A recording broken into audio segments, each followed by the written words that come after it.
إلى اللقاء.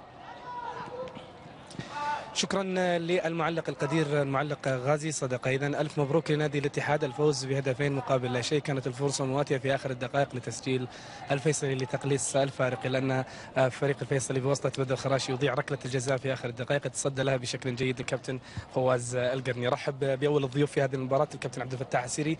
أول شيء ألف مبروك الفوز، خطوة جيدة بعد فترة التوقف أنك تحضر بانتصار. أنت لسه لاعب شاب وصغير وأمامك مستقبل كبير. فترة التوقف هذه إذا بديتها بفوز هذا يعني أنك بتمشي في نفس الرتم، أم أنه في النهاية أنتم تتضايقون من كثرة التوقف يا كابتن؟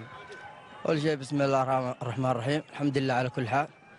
والله هذا مو مستوانا، بس يعني أنت شايف التوقف وزي كذا، الحمد لله يعني إن أدينا. هذا الأهم شيء إنه 3 نقاط، إحنا جينا هنا عشان ال3 نقاط.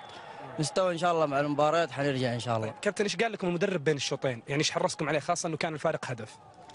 حرصنا على الفوز أهم حاجة، قال لازم نفوز ولازم أول ما ننزل أول 10 دقائق لازم نجيب هدف عشان نرتاح. طيب كابتن، انت لسه لاعب برضه صغير وبسالك عن هذا الموضوع عشان لان اللعيبه الكبار دائما يقولون فتره توقف تضرنا، احنا حنلعب جوله قادمه وحيصير في توقف، نفس الامر يتكرر الضرر يعني؟ والله أنا عن نفسي إن شاء الله حتى لو بالعكس التوقف أنا استفيد. انت شخصيا تستفيد؟ أنا عن نفسي يعني صغير، لكن الكبار يعني متعودين على المباريات، واحنا برضه الصغار يحتاج لنا مباريات عشان الواحد يقدر يعني يؤدي كل مباراه ترتفع اللياقه عنده. كابتن كم عمرك انت؟ 19 سنه. 19 سنه. خليني اقول لك يعني حتى يمكن الكابتن حامد بلوي اكيد يعني تستفيدون منه كثيرا كمدير الفريق، قال لي انتظر هذا اللاعب له مستقبل كبير. لما اكيد انك سمعت حتى هذا الكلام من ناس ثانيين، انت كيف تتعامل معه؟ يعني في ناس يقول لا تستعجلون على اللاعب حتى ما يصيبه شيء ولا يجي غرور ولا يجي حاجه، بس انا اشوف ان الوضع تغير، الشباب الصغار صاروا واعيين اكثر الحين في عصر الانترنت، عصر السرعه، كل فاهم الامور. انت كيف تتعامل مع هذا الموضوع؟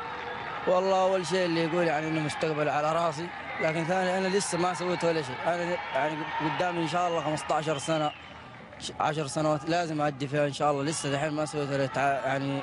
شوف عندك ما شاء الله محمد نور، عندك اسامه المولد، عندك محمد المنتشري، عندك رضا التوكر، عندك مبروك زايد، سعود كريري، مش على السعيد. شوف ما شاء الله هذول ايش حققوا للنادي.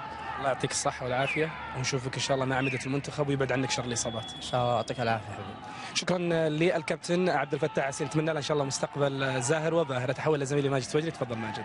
يعطيك العافيه عبد الرحمن. بالتاكيد نبارك للفريق الاتحادي الانتصار، نقول حظ وافر بالنسبه للفريق